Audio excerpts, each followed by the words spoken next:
Ça y est, c'est le départ. Pour l'Irlande, wouhou! Bonjour à tous et bienvenue, on est encore en train de préparer les valises et direction à Saint-Exupéry. Oui. Let's go.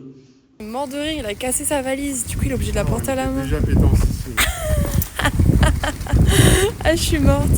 Hop, on est arrivé à l'aéroport et on a bien notre Dublin ici à 16h50. Let's go. Et attends, il y a check-in. Au final, c'est trop bien parce que nos 3 valises sont en soute. Du coup, trop bien. Ouais, et ça y est. Non, mais par contre, je meurs si je me fais pas fouiller. Genre, tout le temps, je sonne au portique. Je pense même la sonnerie, s'il y a un incendie, Ah ça non, sonne mais tout je ça. te jure, test de drogue et tout. La totale. C'est trop la honte. Je me fais fouiller au corps.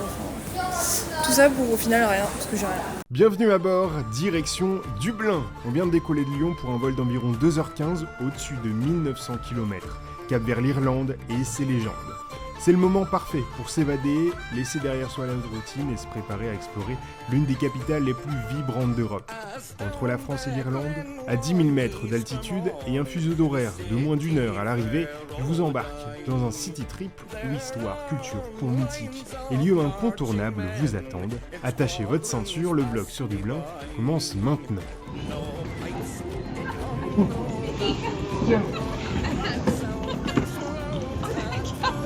I got this. You're welcome. Ça y est, nous sommes arrivés à Dublin. On reste pendant 3 jours. Et après, on va au camping-car mardi. C'est bon, on a terminé. La direction le bus. On a 1h70 minutes pour arriver à Airbnb, poser les valises. Exit. On a trouvé. Il fait frais, mais il ne pleut pas, même s'il y a une bonne odeur de pluie. Symbole de la ville, la Guinness.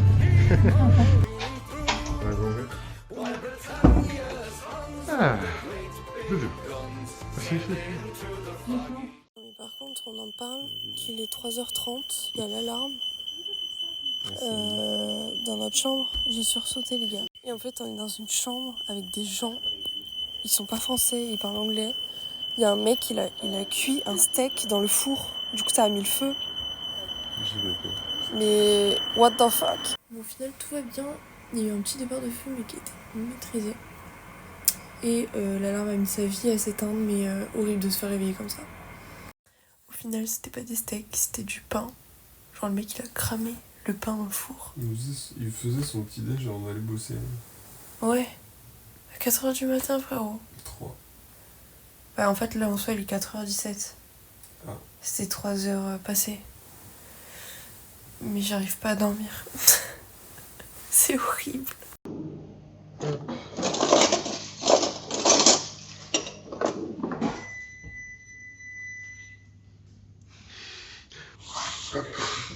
Mais bon, là, on est en train de manger.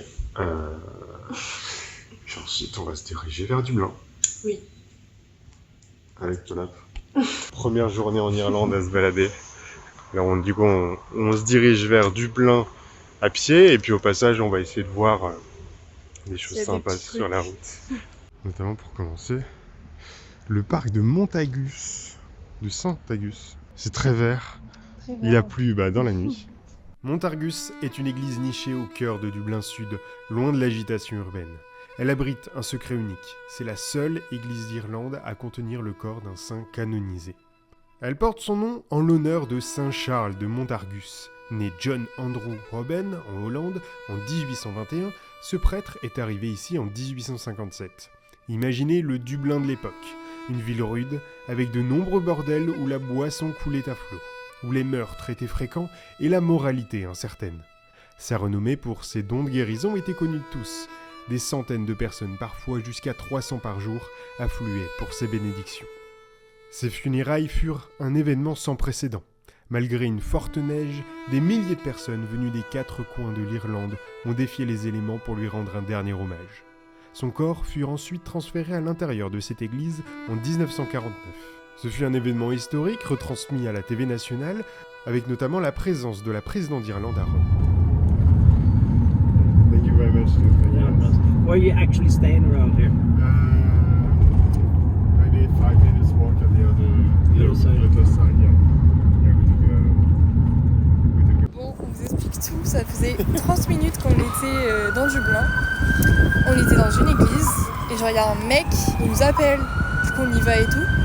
Et il commence à nous parler. Genre, il nous raconte l'histoire de l'église et tout. Il nous dit, ouais, vous venez d'où? Moi, je suis déjà allée à Saint-Tropez, Monaco.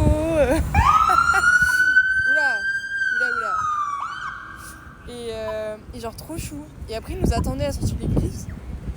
Et il nous a demandé s'il pouvait nous déposer en voiture. Du coup il nous a fait le tour de Dublin, il nous a tout raconté.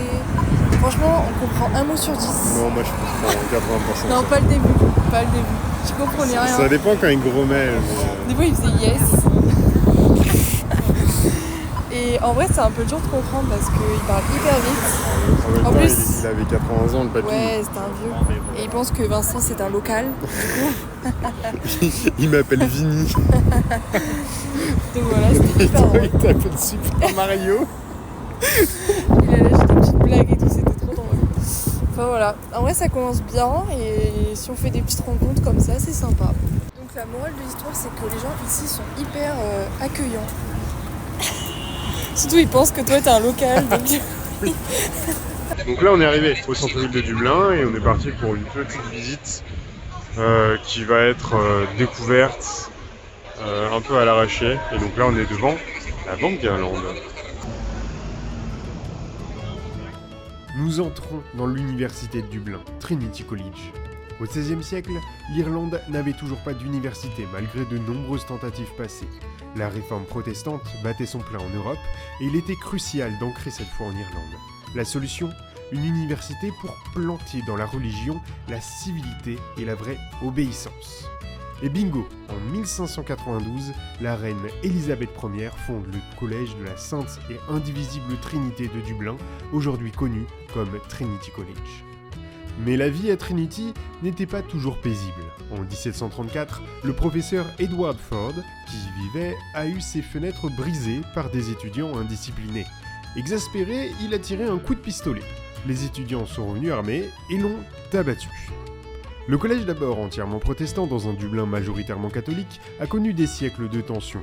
Les catholiques y étaient interdits, puis l'Église catholique d'Irlande a interdit à ses membres d'y aller, et cela jusque dans les années 70. En 1708, un étudiant fut même expulsé pour avoir comparé le roi Guillaume III d'Angleterre à un bandit.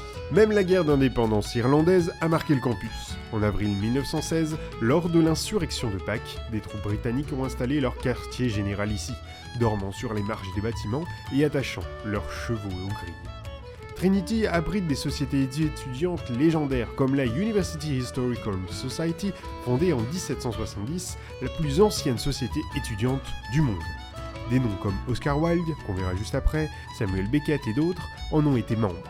En 1904, après plus de 300 ans de lutte, les femmes sont enfin admises aux mêmes conditions que les hommes pour des diplômes.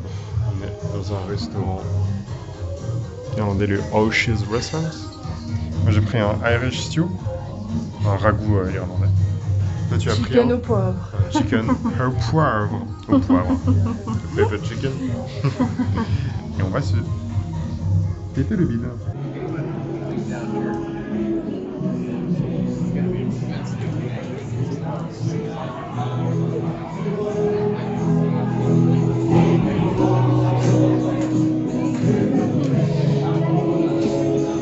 Et direction le château de Dublin, le Dublin Castle. Tu peux le dire aussi? Non. Dublin Castle? Dublin Castle. Castle. Let's go to the castle.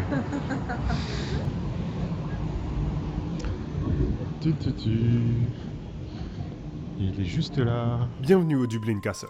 Son histoire débute en 1204. Le roi Jean d'Angleterre ordonne alors la construction d'une imposante forteresse.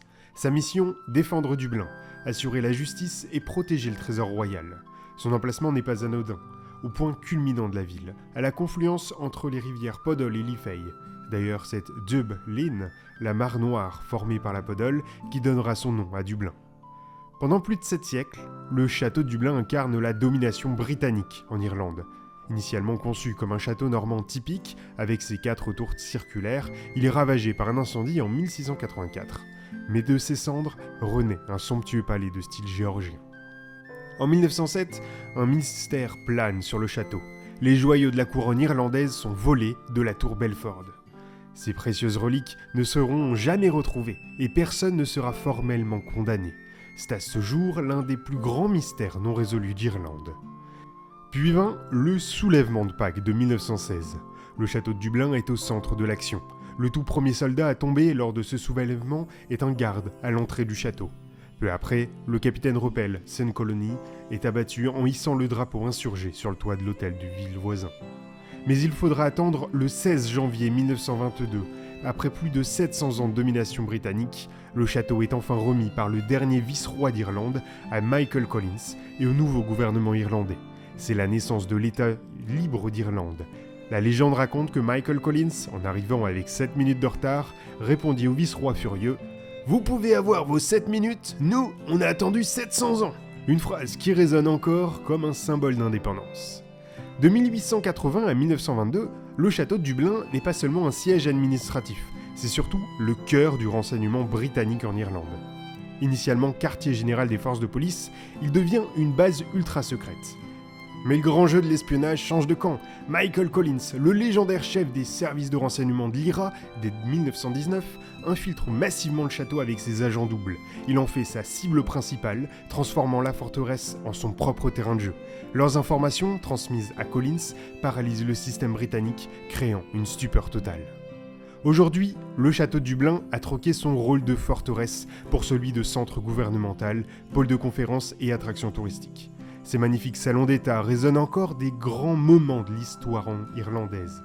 C'est ici, dans la salle majestueuse Saint-Patrick, que tous les présidents irlandais ont prêté serment depuis Douglas Hyde en 1938. Le château déroule aussi le tapis rouge pour les dignitaires mondiaux, Nelson Mandela en 1990, la reine Elisabeth II en 2011, pour sa toute première visite en Irlande. Et pour la petite anecdote, saviez-vous que le château de Dublin a servi de décor à des films très connus comme Braveheart ou la série des Tudors? Plus étonnant encore, Bram Stoker, le célèbre auteur de Dracula, y travailla de 1866 à 1878 dans l'ancien bureau des impôts. Et on continue dans Dublin. Et voici Christ Church. Elle a été fondée par les Vikings dès 1028 ou 1030. Le roi nordique Sihtric Barbe de Soie, selon les sources, est à l'origine de cette première église de bois dédiée à la Sainte Trinité. C'est d'ailleurs la structure la plus ancienne de Dublin, avec près de 1000 ans d'existence. Elle a été ensuite reconstruite en pierre à la fin du XIIe siècle par Richard Clark, mieux connu sous le nom de Strongbow, une figure clé de l'invasion anglo-normande d'Irlande. Christ Church regorge d'histoires et d'artefacts. C'est ici que reposent des reliques importantes, comme le cœur de Saint Oran O'Toole, saint patron de Dublin. Sa relique a d'ailleurs été volée en 2012 et n'a été retrouvée qu'en 2018. N'oubliez pas d'admirer la sculpture contemporaine Jésus sans abri de l'artiste canadien Tim Schmass à l'extérieur. Et nous voici devant Saint-Patrick, la cathédrale, qui s'élève à l'endroit même où, selon la tradition, Saint-Patrick aurait baptisé de nouveaux chrétiens dans un puits il y a 1500 ans, marquant ainsi l'introduction du christianisme à Dublin. Une des anecdotes les plus célèbres de la cathédrale est à l'origine de l'expression irlandaise « to chance your arm », tenter sa chance. En 1492, deux familles nobles, les Butlers d'Ormond et les Fitzgerald de Kildare, s'affrontent pour le poste de Lord Deputy. Après une bataille, les Butlers se réfugient dans la Chapter House de la cathédrale. Les Fitzgerald leur demandent de sortir pour faire la paix, mais les Butlers craignent pour leur vie. Pour montrer sa bonne foi, Gerald Fitzgerald fait percer un trou dans la porte et y passa son bras pour y offrir une poignée de main. Les deux clans se réconcilient, donnent naissance à la fameuse Door of Reconciliation, toujours visible dans le transept nord.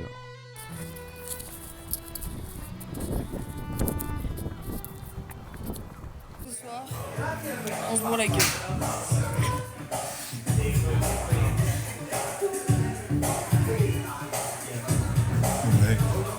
Et bonjour à tous. On est le lendemain et donc là on va se faire un petit peu de monnaie parce que pour prendre le bus, ça doit être en cash, mais faire la compte. Et pas de billets. Et c'est un petit peu relou, donc là on va acheter je sais même pas quoi, juste pour se faire un petit peu de monnaie sur un billet de 10. On voulait aller visiter Trinity College, mais l'intérieur base. cette fois. Sauf que c'est complet jusqu'à 18h. Donc on y retourne à 18h. Et donc là, on va faire un petit tour du côté du dock. Non pas des ducks, des mouettes. C'est quoi déjà le mouette? C'est Ghoul, non? Ghoul. Ouais, je crois que c'est Ghoul. En vrai, elles sont grosses. Hein. Salut les mouettes. Le Samuel Beckett Bridge, inauguré en 2009, est rapidement devenu un symbole moderne de Dublin. Son design, signé par l'architecte star Santiago Calatrava, est inspiré de la harpe, l'emblème national irlandais. La forme inclinée et les 31 câbles rappellent parfaitement cet instrument, ancrant le pont dans l'identité visuelle de la ville. Son nom rend hommage à Samuel Beckett, l'un des plus grands écrivains irlandais du XXe siècle, auteur d'En attendant Godot. À l'ouverture, la cérémonie réunissait notamment Seamus Heaney, prix Nobel de littérature, et la famille Beckett, reflétant ainsi l'importance culturelle du pont. Techniquement, c'est un pont à haubans en acier long de 123 mètres qui pivote à 90 degrés pour laisser passer les bateaux, une prouesse d'ingénierie. L'ensemble de la superstructure a été fabriqué à Rotterdam, puis transporté intégralement par barge sur plus de 1000 km pour rejoindre Dublin, un événement suivi en temps réel sur les réseaux sociaux à l'époque. Le camion Guinness, le bon fût de bière. On va le retrouver ce soir. On s'est arrêté dans un pub qui fait des fish and chips. Et c'est joli, en vrai c'est joli, il y a des canapés et tout, c'est joli. Et ça me fait bien rigoler. My goodness, my Guinness. Avec le chasseur qui se fait un petit peu voler ses Guinness. Et ben voilà, on a chopé le camion. Tombé du camion directement. Ah ouais, le fish and chips. Normalement tu vas aimer, hein. C'est du gras, avec du gras. Oui, c'était très bon, merci de demander. Et là... Et gras. et plutôt gras, ouais. Et là, du coup, on se dirige direction le musée Epic, avec le bus qui passe à côté. Le musée Epic qui est un musée sur l'immigration des Irlandais à travers le monde, notamment dû à la famine de 1840. Ce qui a donné lieu à un grand nombre d'Irlandais qui sont partis dans le Nouveau Monde, aux États-Unis, ce qui faisait que quasiment la moitié de la population de New York City était composée d'Irlandais, dont notamment la franchise de NBA des Boston, et puis plein d'autres traditions, et donc on va voir ça tout de suite. Au XIXe siècle, l'Irlande connaît un exode sans précédent. La principale cause, la grande famine de 1845 à 1851. Déclenchée par la destruction des récoltes de pommes de terre, aliment de base de la population. Cette catastrophe provoque la mort de près d'1 million d'Irlandais et force environ 2 millions d'autres à fuir l'île. À cette époque, la population irlandaise chute d'un quart en moins de 10 ans, phénomène unique en Europe. La majorité des migrants irlandais partent vers les États-Unis, attirés vers une promesse d'une vie nouvelle et la perspective de terres à cultiver. Rapidement, ils constituent les communautés puissantes à Boston, New York et Chicago, influençant la politique locale et la vie culturelle. Fiers de leurs racines, ils font de la Saint-Patrick une fête d'ampleur mondiale, célébrée chaque année sur tous les continents. D'autres Irlandais s'installent au Royaume-Uni, où ils représentent déjà une main-d'œuvre importante avant même la famine, ou partent au Canada, notamment en Terre-Neuve et au Labrador dès le XVIIe siècle. Certains choisissent la France, l'Espagne ou l'Italie. Au fil des époques, de nombreux Irlandais catholiques fuient les persécutions anglaises. Plusieurs servent comme soldats dans les armées étrangères, à l'image des célèbres White Guards, engagés dans les troupes françaises et espagnoles. La traversée de l'Atlantique est souvent une épreuve mortelle. Les bateaux surnommés coffin ships ou bateaux cercueils sont si insalubres et surchargés que des milliers de migrants y trouvent la mort avant même d'atteindre l'Amérique. Malgré les épreuves, la diaspora irlandaise façonne en profondeur la société des pays d'accueil. On compte aujourd'hui plus de 70 millions de personnes d'ascendance irlandaise à travers le monde. Parmi elles, des figures majeures comme John Fitzgerald Kennedy, premier président américain d'origine irlandaise. L'émigration pour les Irlandais n'est pas seulement une fuite, c'est aussi la construction d'une identité mondiale, tissée de solidarité, de résilience et de liens indéfectibles avec la terre-mère. Ah, j'adore, Dublin connecté à New York. On se trouve dans la grande avenue qui comprend tous les commerces, le shopping center. Il y a des très beaux bâtiments qui ont été restaurés, en tout cas aménagés en boutique, comme celui-ci.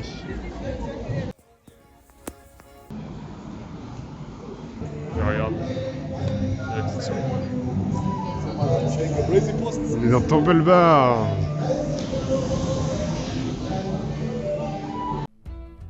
Le Halfpenny Bridge, officiellement Life Bridge, est le premier pont piéton de Dublin et aussi le tout premier pont en fer d'Irlande. Il est inauguré le 19 mai 1816, traversant la rivière Liffey, avec son arche emblématique qui deviendra rapidement un symbole de la ville.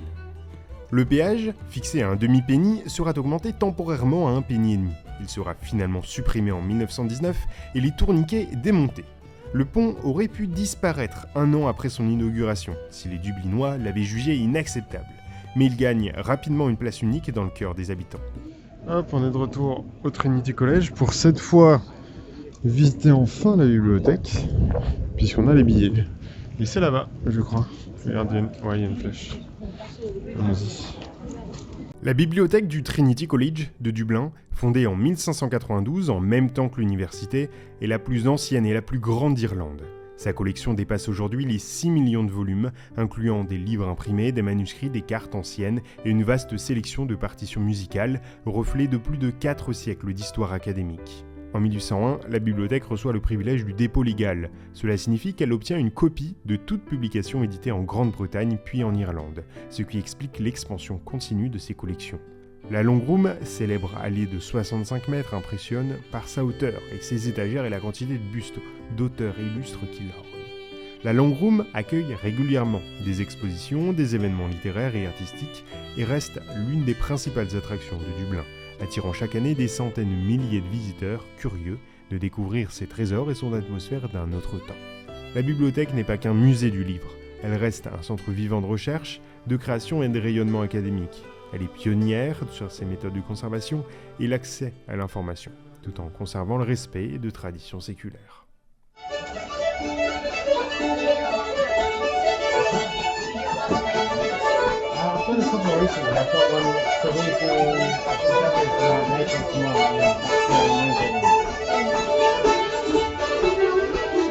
Et voilà, c'est déjà la fin de cette visite de Dublin, de ce premier épisode. On a plongé ensemble dans l'histoire fascinante de ces monuments, de la chaleur de ces quartiers, de ces ponts mythiques, à ces trésors littéraires. Et si ce voyage vous a plu, n'hésitez pas à liker la vidéo, à vous abonner à la chaîne et à activer la cloche pour ne surtout pas rater la suite. On a de nouveaux épisodes de Dublin et puis toute l'Irlande en road trip qui arrive très bientôt. On récupère le camping-car pour le prochain épisode et on quittera Dublin. Merci d'avoir suivi ce vlog et à très vite pour la suite de l'aventure.